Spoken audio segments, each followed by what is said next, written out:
찬송을 했습니다. 310장.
이르되 여러분이여 어찌하여 이러한 일을 하느냐.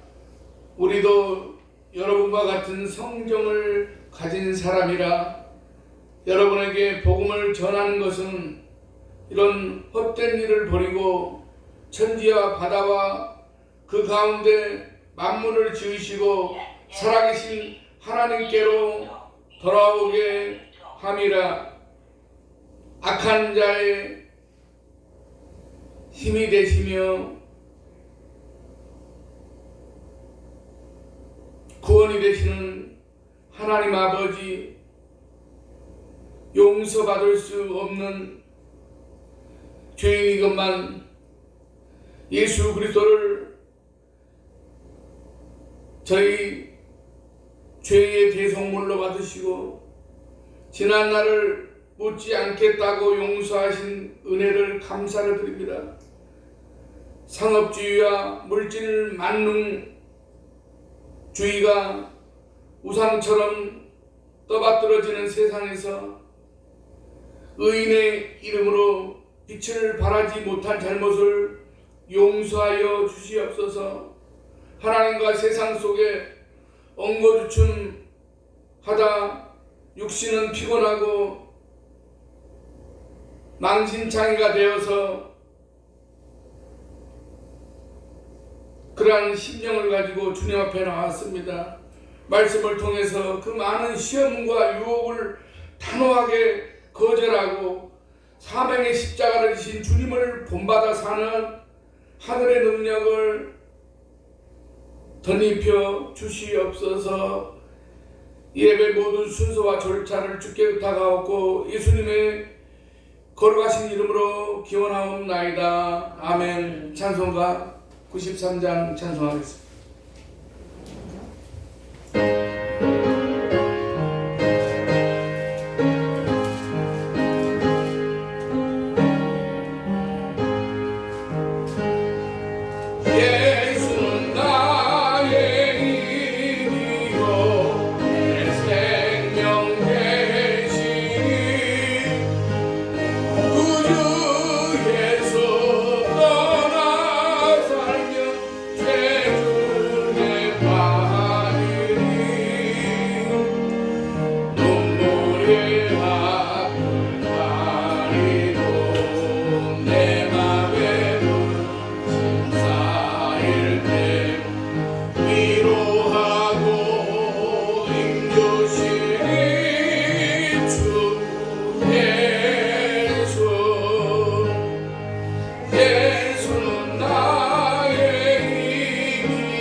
주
교동문 제84번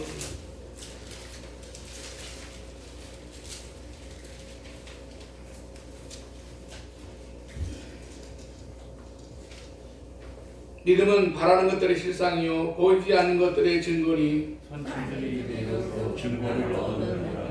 믿음으로 모든 세계가 하나님의 말씀으로 지어진 줄을 우리가 아나니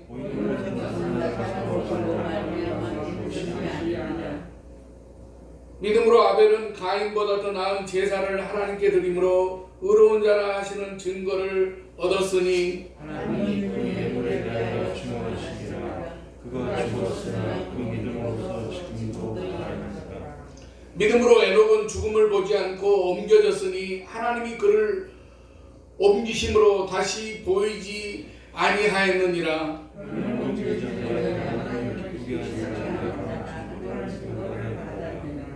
믿음이 없이는 하나님을 기쁘시게 하지 못하나니 하나님께 나아가는 자는 반드시 그가 계신 것과 또한 그가 자기를 찾는 자들에게 힘을 주시는 주심을 믿어야 하시니라.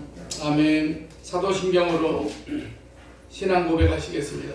전능하사 천지를 만드신 하나님 아버지를 내가 믿사오며 그 외아들 우리 주 예수 그리스도를 믿사오니 이는 성령으로 잉태하사 동정녀 마리아에게 나시고 본디오 빌라도에게 고난을 받으사 십자가에 못 박혀 죽으시고 장사한 지 사흘 만에 죽은 자 가운데서 다시 살아나시며 하늘에 오르사 전능하신 하나님 우편에 앉아 계시다가 저리로서 산 자와 죽은 자를 심판하러 오시리라. 성령을 믿사오며 거룩한 공회와 성도가 서로 교통하는 것과 죄를 사하여 주신 것과 몸이 다시 사는 것과 영원히 사는 것을 믿사옵나이다. 아멘.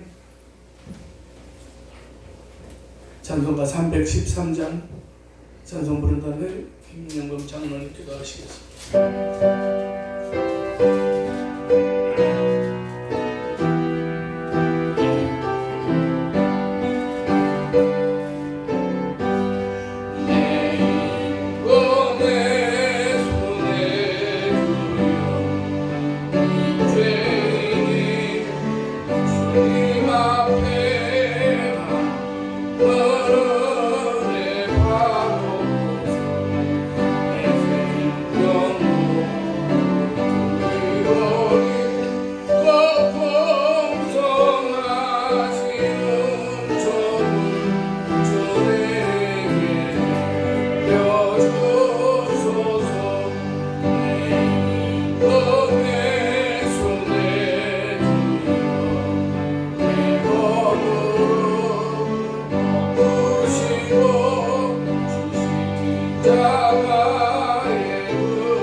존귀와 영광 받으시기에 합당하신 하나님 아버지, 오늘도 거룩하고 복된 지혜를 허락하여 주셔서 질미 전에 모여 예배드리 가심을 감사드리옵나이다. 아버지, 귀한 예배 가운데 영원하신 진리의 말씀으로 우리 모든 것을 새롭게 하셔서 전심을 다하여 주님만을 섬기게 하시고 주님을 향한 심령으로 가득히 채워 예배드리게 하옵소서. 아버지, 우리 입술을 주정하여 주셔서 주님의 거룩한 백성으로 이끌어 주시고 주님의 은혜로 날마다 사랑의 성품으로 변화되어 주님의 향기를 드러낼 수 있게 하옵소서. 아버지, 거룩하신 주님, 오직 십자가에 달리신 예수님만을 바라보며 십자가의 보혈을 의지하오니 날마다 우리를 정결하게 하시고 주님이 주신 사명을 온전히 감당할 수 있도록 인도하여 주옵소서. 아버지, 이 시간 우리 영을 눈을 크게 뜨게 하시고 길을 열어 주시어 주님의 세미한 음성을 듣고 언제나 주님의 말씀에 순종하는 삶을 살게 하옵소서. 아버지, 온누리의 온갖 빛깔이 다툼과 오국백과가 무리교가는 계절에 주님의 평강으로 우리의 마음을 든든히 지켜주시길 원합니다. 아버지, 주님께 순종함으로 흠이 없게 하시고 주님 앞에 간구할 때마다 주님의 놀라우신 궁리를 의지할 수 있도록 축복으로 이끌어 주옵소서. 아버지, 천하 만물이 아름답게 익어가듯 우리의 믿음도 새롭게 거듭나게 하시어 그리스도의 영상을 온전히 드러내며 기쁨의 단을 거두게 하옵소서. 아버지, 이 시간 말씀을 통하여 믿음이 온전히 자라나게 하시고 전도에 힘써 갈급한 영혼들이 주님 앞으로 돌아오는 역사가 넘치게 하옵소서. 주여, 이 험한 세상에서 세상 사람들에게 복음을 전할 때에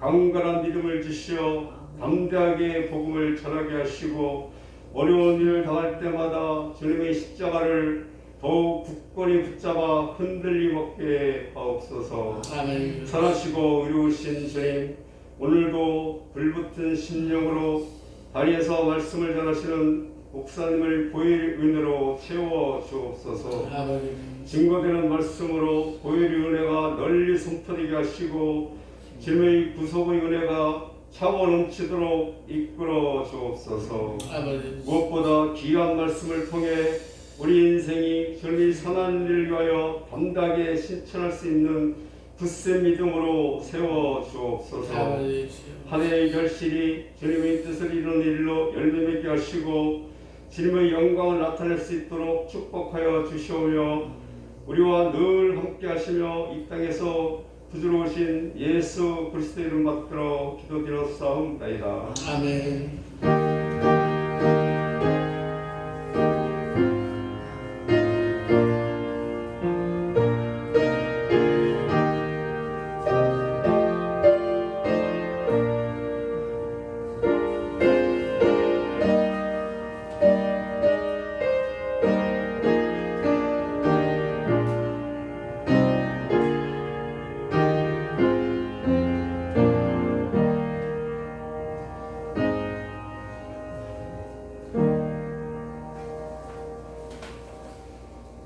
오늘 우리에게 주신 하나님의 말씀은 신약성경 히브리서 12장입니다.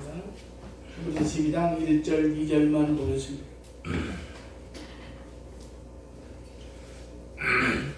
이러므로 우리에게 구름같이 둘러싼 허다한 증인들이 있으니 모든 무거운 것과 얽매이기 쉬운 죄를 벗어버리고 인내로서 우리 앞에 당한 경주를 하며 믿음의 주여 또 온전케 하시는 이 예수를 바라보자. 그는 그 앞에 있는 기쁨을 위하여 십자가를 참으사 부끄러움을 개의치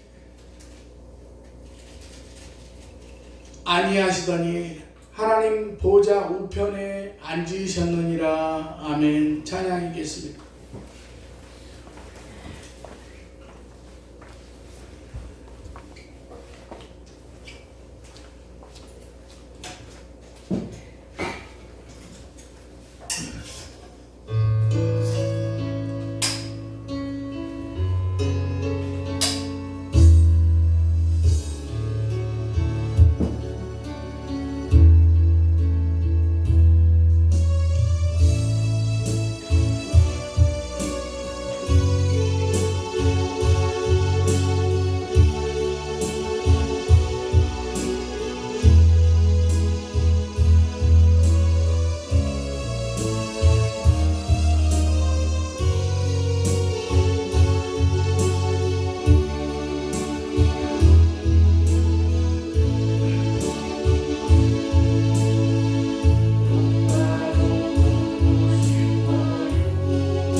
아멘. 기도하겠습니다. 절망할 수밖에 없는 인생을 분명한 목적과 의미가 있는 인생으로 축복해 주신 하나님 아버지, 오늘도 저희들을 적은 무리들이지만 함께 이 자리에 보복하게 하시고 시간 저희들이 오직 주님만을 바라보며 이 시간 예배드릴 수 있도록 인도해 주심을 감사드립니다. 하나님 아버지, 오늘도 함께 나와서 예배드려야 될 텐데 자리가 너무나 많이 비어 있습니다. 코로나로 인해서 이제 다운되었던 모든 저희들의 영적 심령이 하나님 아버지 회복되게 하시고 모든 이제 삶의 방향이 하나님을 우리가 의지하고 믿음으로 말미암아 하나님 아버지 믿음으로 모든 것을 깨치고 이겨나갈 수 있도록 주님 도와주시옵소서. 오늘도 또한 부족한 종을 세워주셨사오니 이 시간 우리가 인생을 살아가면서 필요한 그런 이제 양약과 같은 그런 말씀이 이 시간 저희들에게 선포되게 하시고 부족한 종은 십자가에 감춰주시고 거룩한 입술로 지켜주시옵소서. 예수님의 거룩하신 이름으로 기도드리옵나이다. 아멘.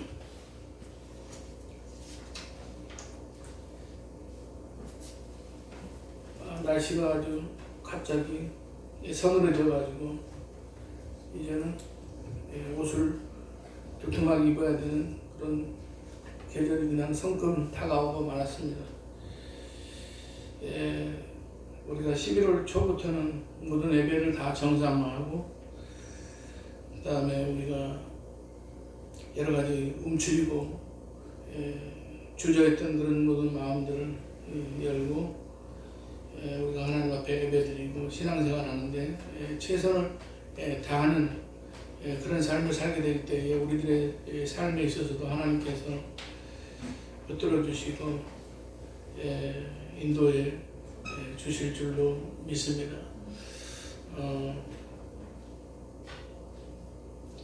보건소에서 전화 와가지고 저는 11월 2일 날 3차 버스트샷 접종을 맞기로 했습니다. 안 맞아도 상관은 없겠지만 그래도 또 이렇게 맞으면 더 안전하지 않을까 해서 그 백신 맞고 후유증도 별로 저는 없었습니다. 2번 다 그랬기 때문에 또 맞고 더 저기 하려고 합니다. 그리고 이제 대부분의 교회들도 지금 11월 달부터는 이제 전부 다 모든 그런 시스템을 정상으로 다 회복하려고 하는 그런 계획 가운데 있는 거로 알고 있습니다. 그리고 또 정부에서도 모든 삶에 있어서 특별히 어떤 감염에 가지고 그렇게 문제가 된 사람은 병원에서 치료를 하든지 재택 치료라든지 그래서 그 사람이 있는 그 환경의 부분에 그런 거를 좀 조심시키고 그렇게 하는 이제 그런 시스템으로 이제 가려고 하는 것 같습니다. 우리가 또 여러 가지 그런 모든 거에 있어서 우리가 또 조금 조심하고 그렇게 하면은 또 이런 때가 지나가지 않을까 하는 그런 생각을 합니다. 오늘은 예수를 바라보자고 하는 그런 함께 제목으로 은혜를 받고자 합니다. 성경의 인물들과 관련된 그런 짧은 픽션의 이야기 가운데 이런 내용이 있습니다. 어느 날 천국에서 아브라함이 요셉에게 물었다고 합니다. 요셉아, 너는 애굽으로 팔려갈 때 기분이 어땠냐? 그랬더니 이제 그 요셉이 하는 말이 사실은 기분이 무척 좋았습니다. 아브라함이 깜짝 놀라가지고 다시 물었습니다. 너는 노예로 팔려갔는데 기분이 좋을 수 있었다고? 그렇게 물었습니다. 그랬더니 요셉이 하는 말이 구덩이에 빠졌을 때 형님들 손에 죽을 줄 알았는데 일단은 제가 목숨은 건졌지 않습니까? 그랬더니 아브라함이 또 그러면 그 보디발의 아내에게 모함을 당했을 때 너는 또 그때는 어떻게 그 상황을 이길 수가 있었냐고 물었습니다. 돈이 많은 예쁜 여자가 저에게 매력을 느꼈다고 생각하니까 저는 괜찮았습니다. 마지막으로 아브라함이 그 유혹을 견디기 힘들지 않았냐고 그렇게 또 물어보았습니다. 제가 아무리 모자라도 애굽의 총리 자리를 잠깐의 쾌락과 제가 바꿀 수가 있겠습니까?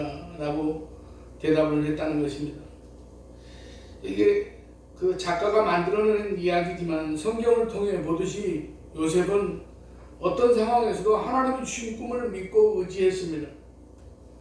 하나님이 주신 꿈을 기억하고 하나님을 바라보며 요셉은 온갖 고난을 이겨낼 수가 있었습니다. 우리도 고난과 어려움이 닥칠 때 하나님을 바라보며 하나님이 주신 말씀과 약속을 기억해야만 합니다. 독일의 나치 수용소에 수감됐다가 극적으로 살아남은 이 네덜란드의 코리템 붐이라고 하는 그런 여인이 이런 말을 남겼다고 합니다.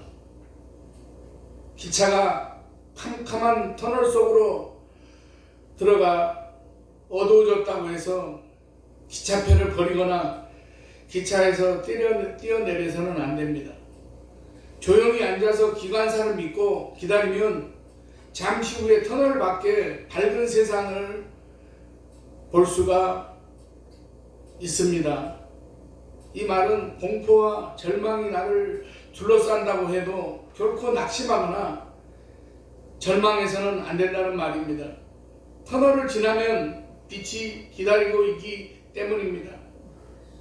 때로 우리에게도 고통과 어려움의 터널이 생기지만은 그 어둠의 터널을 우리가 지날 때 잠깐 지날 뿐입니다.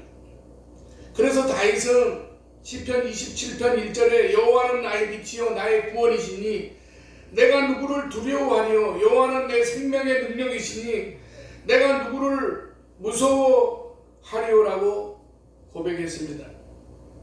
수많은 원수에 둘러싸여서 주변이 어둡고 고통스럽게 느껴지지만 하나님이 계시기에 아무것도 두렵지 않았다는 그런 말입니다.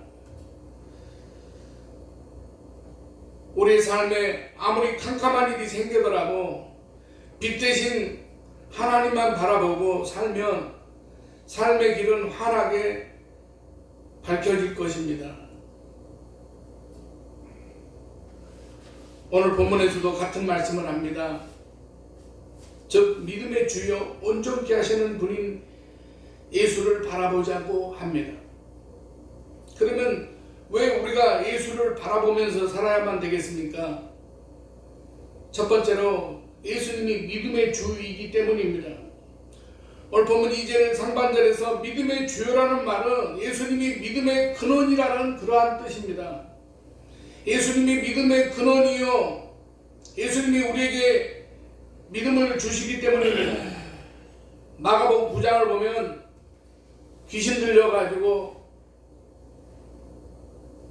물과 불에 뛰어드는 그런 어린아이를 데리고 한 아버지가 예수님께 찾아왔습니다. 그런데 마침 예수님은 베드로, 야고보, 요한을 데리고 변화산에 올라가셨기에 예수님을 만나지 못했습니다. 제자들은 그 아이에게 임한 귀신을 쫓아내지 못했습니다. 예수님이 자신의 아이를 고쳐주리라는 그런 소망을 가지고 예수님을 찾았지만은 아이의 병을 고치지 못하는 그러한 제자들을 보면서 이 아버지는 낙심을 합니다. 그리고 한참 후에 오신 예수님께 이렇게 말합니다. 귀신이 그를 죽이려고 불과 불에 자주 던졌나이다. 그러나 무엇을 하실 수 있거든 우리를 불쌍히 여기사 도와주옵소서. 제자들이 한 것을 보고 이 아버지는 믿음이 다 사라졌습니다. 불신만 가득합니다. 그런 그에게 주님은 이렇게 말씀하십니다. 23절 할 수 있거든이 무슨 말이냐. 믿는 자에게는 능히 하지 못할 일이 없느니라. 그러자 이 아버지가 말합니다. 내가 믿나이다. 나의 믿음 없는 것을 도와주소서 하더라.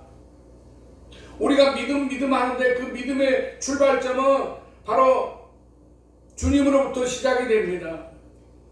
에베소서 2장 8절을 보면 너희는 그 은혜에 의하여 믿음으로 말미암아 구원을 받았으니 이것은 너희에게 난 것이 아니요 하나님의 선물이라고 말씀하고 있습니다.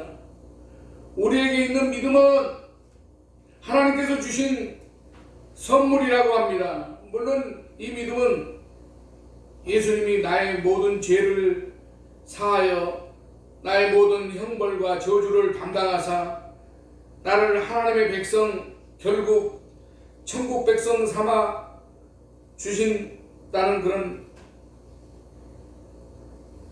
그런 것을 믿는 것을 의미하는 것입니다. 그러면 예수님이 나에게 이렇게 해주신다는 믿음의 시작은 어디서부터 나오겠습니까? 고린도전서 12장 3절은 그 믿음이 성령으로부터 출발한다고 말씀합니다. 성령으로 아니하고는 누구든지 예수를 주시라 할 수 없느니라라고 말씀합니다. 우리는 종종 나는 예수님을 믿는다는 말을 합니다. 그래서 그 믿음으로 예수 믿으세요라는 말을 합니다. 표면적으로 볼 때는 내가 예수를 믿기로 결단해서 예수를 믿었습니다. 예수를 나의 구주로 받아들였습니다. 그런데 내가 그런 결심을 하고 결단을 한 것은 이미 내 안에 오신 성령이 그렇게 내 마음을 움직인 것이라고 성경은 말씀합니다. 그래서 성령으로 아니하고는 누구든지 예수를 주시라 할 수 없다고 말씀합니다. 그런 의미에서 믿음의 시작은, 믿음의 근원은 바로 예수님이라는 것입니다. 사랑하시는 여러분, 그렇습니다. 예수님은 나로 하여금 예수를 믿게 하는 분이십니다. 그리고 그 믿음대로 되도록 모든 것을 예비하시고 준비하시는 분이십니다. 우리가 예수를 믿으면서 가장 많이 듣는 것이 예수 믿으면 천국 간다는 말입니다. 주님은 제자들에게 천국의 거처를 예비하셨다고 요한복음 14장에 보면 그렇게 말씀하고 있습니다. 예수님은 믿음의 대상이고 믿음을 주시는 분이시고 그 믿음대로 모든 것이 이루어지도록 준비하시고 예비하시는 그런 분이십니다. 그렇게 예수님은 믿음의 근원이십니다. 또한 그 믿음이 흔들리지 않게 성령을 보내주셔서 우리를 도우시는 분이십니다. 한평생 믿음 생활하면서 믿음이 흔들려 보지 않은 사람은 없을 겁니다. 서두에 말씀드린 요셉도 왜 믿음이 흔들린 경험이 없겠습니까? 성경을 보며 아브라함도 믿음이 흔들린 경험이 있습니다. 이들을 보면 하늘의 별처럼 바다의 모래알처럼 자손을 많게 해주신다지만 자신과 아내는 나이를 먹어갑니다. 그래서 인간적인 생각으로 틀렸다고 생각하고 엘리에셀을 자신의 양자로 삼으려고 했습니다. 어디 이런 경험이 아브라함에게만 있었겠습니까? 모세도 그랬고 다윗도 그랬고 엘리야와 같은 선지자도 그랬습니다. 또한 세례 요한도 그랬고 바울도 그랬습니다. 세례 요한은 자신이 감옥에 갇히자 예수님께 사람을 보내서 당신이 메시아가 맞느냐고 묻기도 했습니다. 고린도전서 9장 27절 보면 사도 바울도 내가 내 몸을 처 복종하게 하면 내가 남에게 전파한 후에 자신이 도리어 버림을 당할까 두려워함이로다라고 말했는데, 위대한 믿음의 사람들도 이러한 허물이 우리에게 이런 흔들림과 고문이 없겠습니까? 그런데 참 감사한 것은 그럴 때마다 주님은 우리에게 성령을 보내주셔서 우리를 지키시고 인도하시고 보호하신다고 하십니다. 그래서 주님의 또 다른 별칭이 보혜사입니다.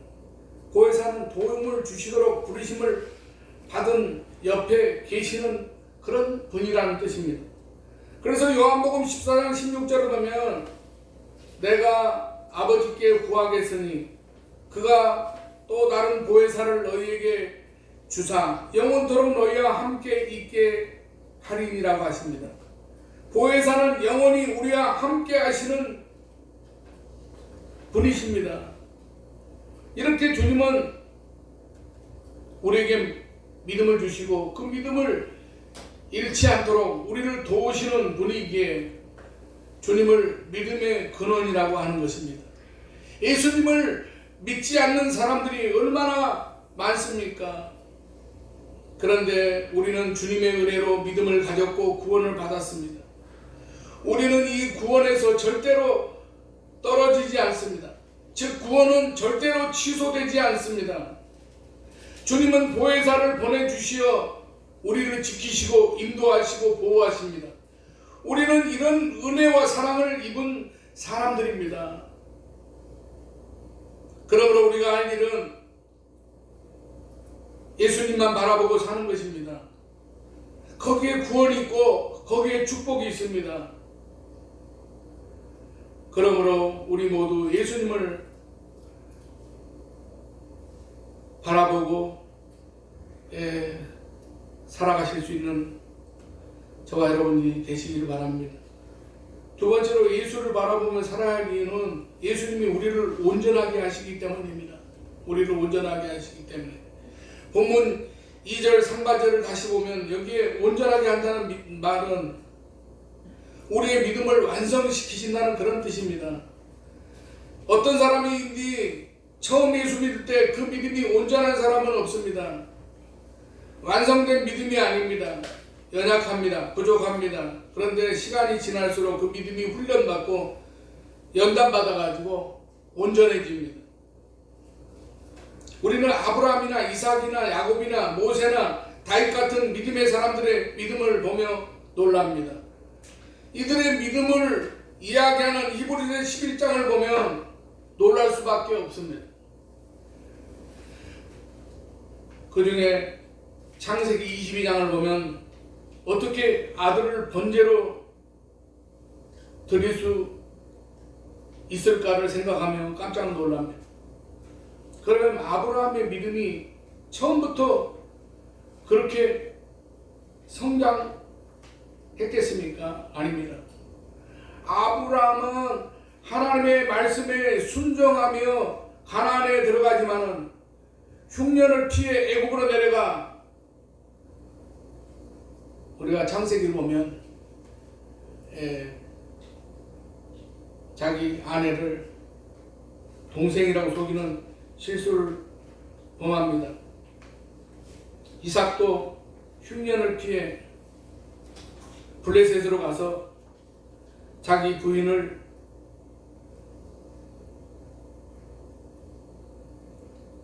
이제 아내라고 속이는 같은 실수를 저지릅니다. 야곱은 어땠습니까? 그는 자기 이익을 위해서 남을 속이는 그런 아주 사기꾼이었습니다. 모세는 어떻습니까?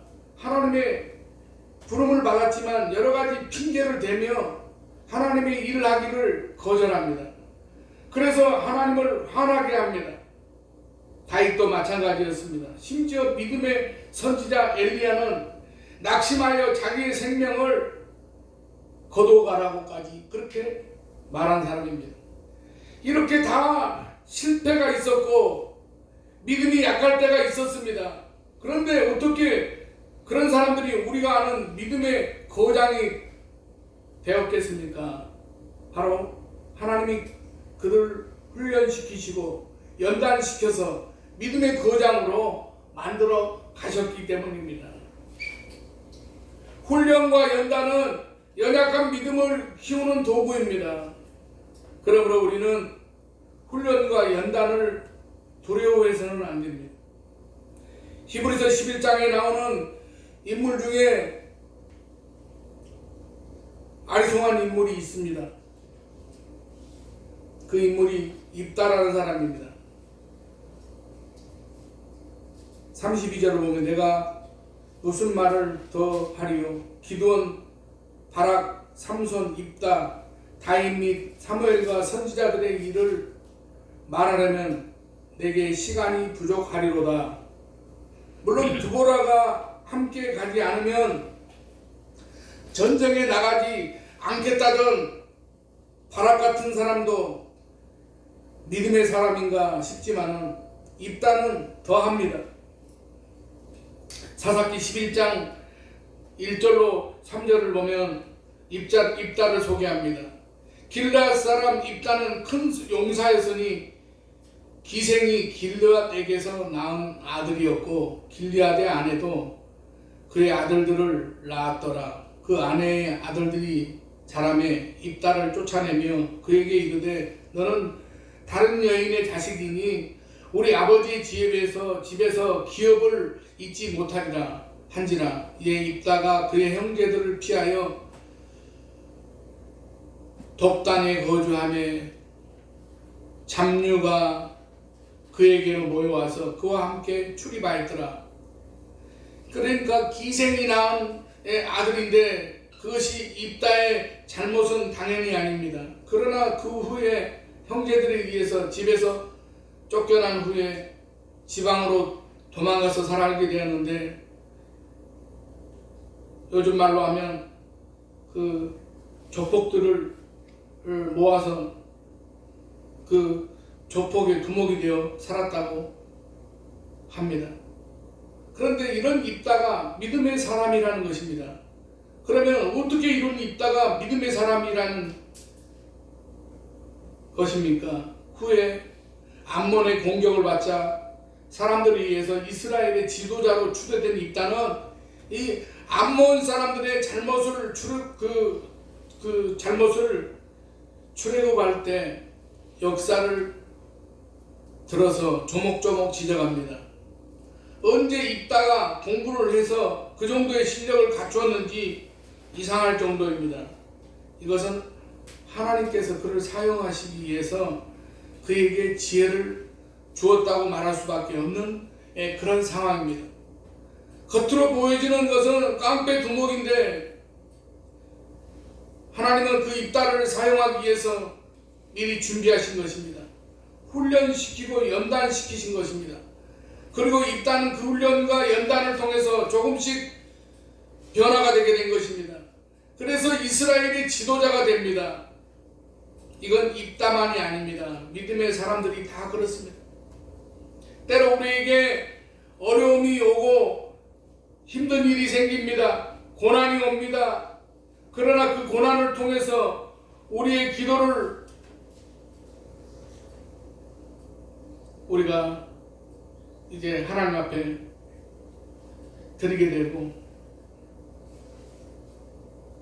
주님을 의지하는 법을 배우게 됩니다. 시편 119편 67절은 고난당하기 전에는 내가 그릇 행하였더니 이제는 주의 말씀을 지키나이다 라고 말씀하고 있는데 고난과 어려움을 통해 하나님을 붙잡게 되었다는 것입니다. 그리고 그로 인해서 신앙이 성장하게 되었다는 것입니다. 물론 고난이 오면 낙심하여 주님을 떠나는 사람도 있습니다. 그러나 그 사람의 마음에 보혜사가 계시고 그 안에 믿음이 있으면 결국 다시 돌아옵니다. 주님을 결코 떠나지 않습니다. 오직 예수님을 바라보는 사람은 그런 고난을 통해서 훈련이 되고 연단이 되어서 믿음이 성장하고 하나님을 붙잡는 사람이 됩니다. 성장하고 성숙하여 온전한 믿음의 사람이 됩니다.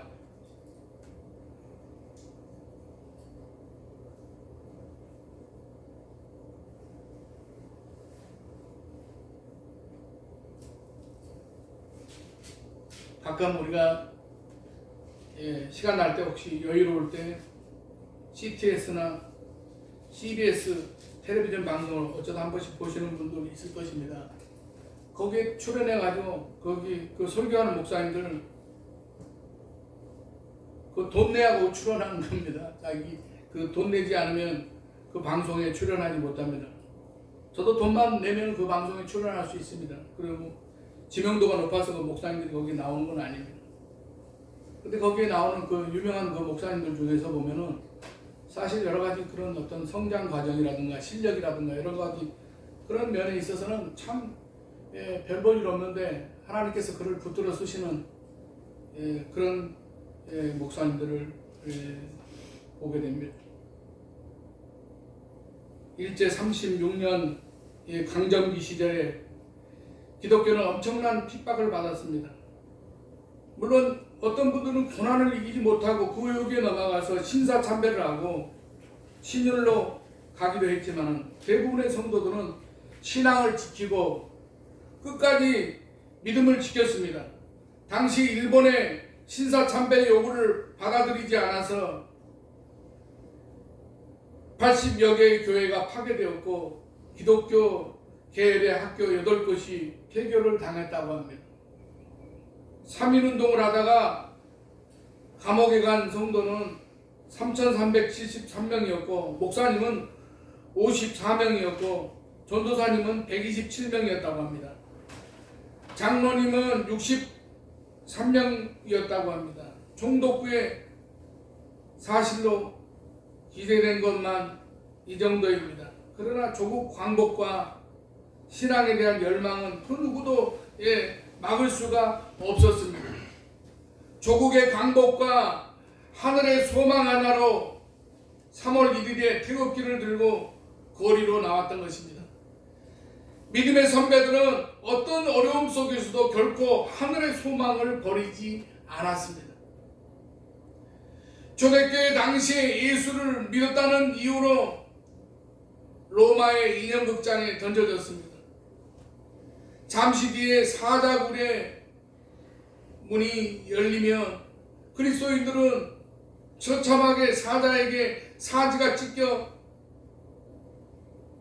죽었습니다. 그럼에도 당시 그리스도인들은 그리스도를 부인하지 않았습니다. 아무리 어려운 시대에도 주님의 길을 바르게 따르는 사람이 있었고 아무리 신앙이 번영하던 때에도 주님의 길에서 멀어지는 사람이 있었습니다.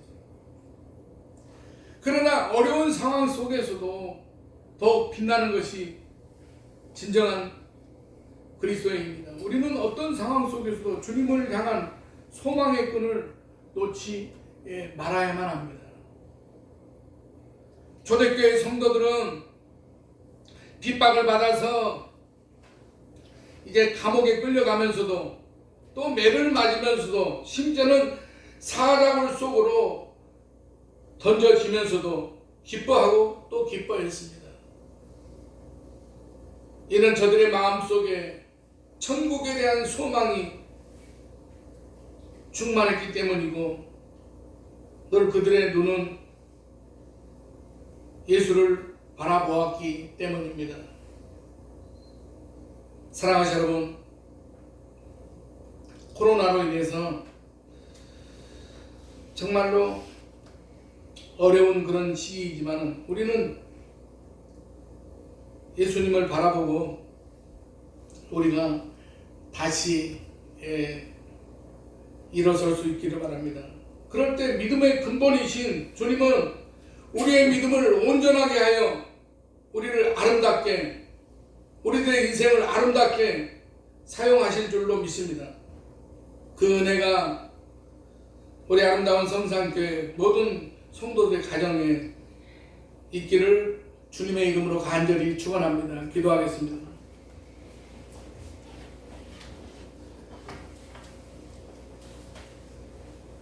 우리가 살아가는 환경 속에서 우리의 마음을 빼앗는 여러 가지 그런 세상적인 풍경들이 많습니다. 화려한 것, 그 다음에 또 향기 나는 것, 또 먹음직한 것, 우리가 이러한 것들에 의해서 우리가 현혹되지 않고 일비하지 않고 우리들의 삶 가운데 우리가 어떠한 경우라도 우리 주님을 바라보고 우리들의 삶 가운데 모든 그런 환난과 시련을 이기고 온전히 믿음의 면류관을 이제 쓸 수 있었던 그런 선지들처럼 우리들의 삶을 통해서 하나님 아버지, 우리가 이 어려운 그런 시련과 어려움의 때를 우리가 지나갈 때에 하나님 아버지 온전히 주님만을 바라보고 우리가 모든 것을 영적 전쟁에서 우리가 싸워 이기는 그러한 믿음의 성도들이 되시기를 주님의 이름으로 우리가 부탁을 드립니다. 하나님 아버지, 우리 성도들의 모든 이제 생각하고 원하는 그러한 모든 것들이 주님의 뜻 가운데 이루어갈 수 있도록 하시고 이제 얼마 남지 않은 금년 또의 한 해도 우리가 잘 마무리할 수 있도록 주님 도와주시옵소서. 감사드리오며 예수님의 이름으로 기도드리옵나이다. 아멘. 찬송가 338장 찬송하겠습니다.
우리가 믿음의 담대함을 주시고 삶의 필요를 풍성하게 축복하시는 하나님 아버지, 시간마다 더해지는 하늘의 은혜를 체험하고 삶의 만족감을 채워주시고 나누는 행복을 주시니 감사를 드립니다.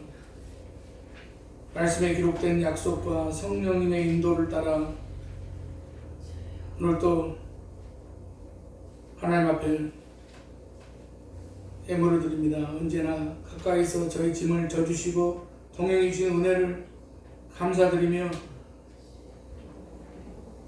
예물을 드립니다. 드리는 손길들을 축복하사 더욱 담대한 믿음의 소유자로 성장하게 하시며 하는 일마다 형통하고 가정의 행복이 넘치게 하여 주시옵소서.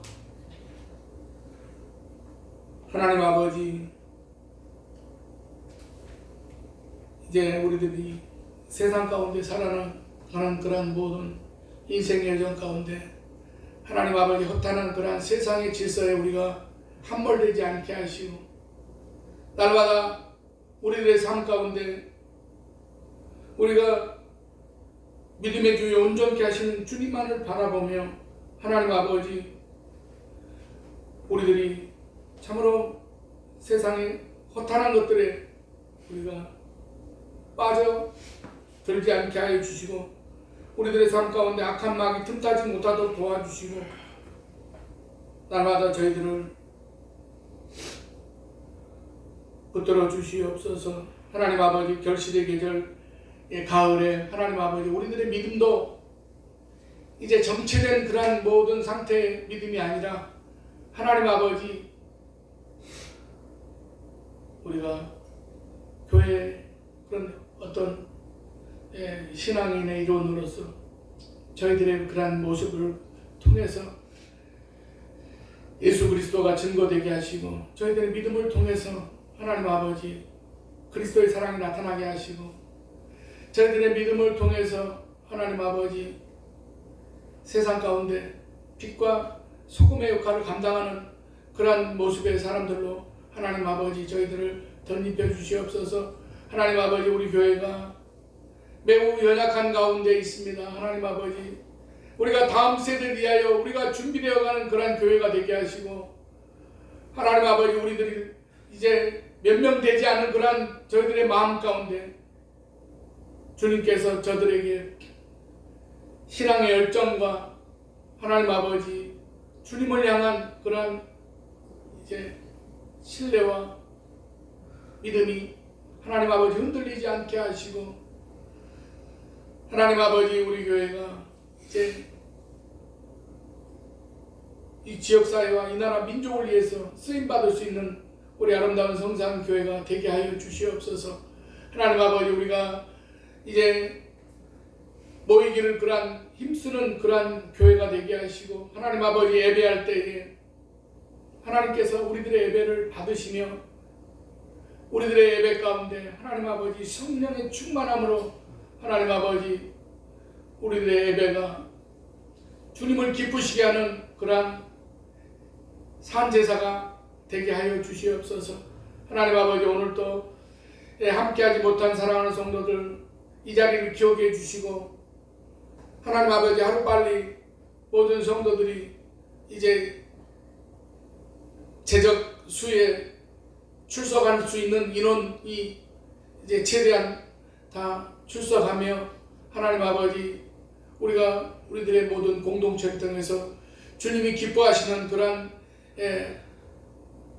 공동체가 되게 하여 주시옵소서. 하나님 아버지, 오늘도 우리들이 가지고 나온 모든 기도의 제목들이 응답받고 돌아갈 수 있도록 하시고 하나님 아버지, 우리들의 모든 그러한 삶에 놀라운 그러한 하나님의 인도하심과 역사하심이 하나님 아버지 나타나게 하여 주시옵소서. 모든 것 감사드리오며 예수님의 이름으로 축복하며 기도드리옵나이다. 아멘.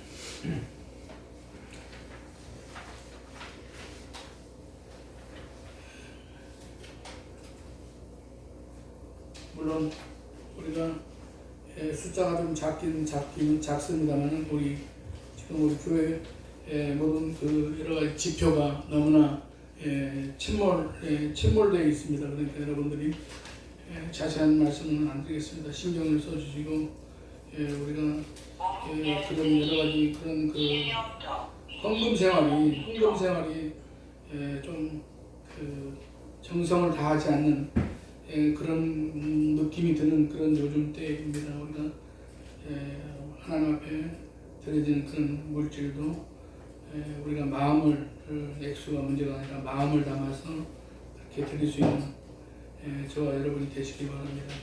11월 7일 우리가 첫째 주에 추수감사주일로 지킵니다. 그리고 그때부터 오후 예배도 드리고요. 그 다음에 그날 성찬 예식이 있겠습니다. 635장 찬송 부른 다음에 축도함으로 예배 마치겠습니다.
지금은 우리에게 자유함을 주시기 위해서 십자가를 지신 예수 그리스도의 은혜와 우리의 참된 소망과 전부가 되시는 하나님 아버지의 사랑하심과 생명을 바쳐 주님만을 사랑하게 하시는 성령님의 이루하심이 우리의 생의 시작이 적신이요 생의 마침도 적신이라는 인생의 기본 진리를 깨닫고 주님 안에서 남은 일을 기수하며 믿음의 삶을 살기로 작정한 우리 사랑하는 모든 성도들의 직장과 삶의 현장마다 이제부터 영원까지 함께 계시기를 간절히 축원하옵나이다. 아멘.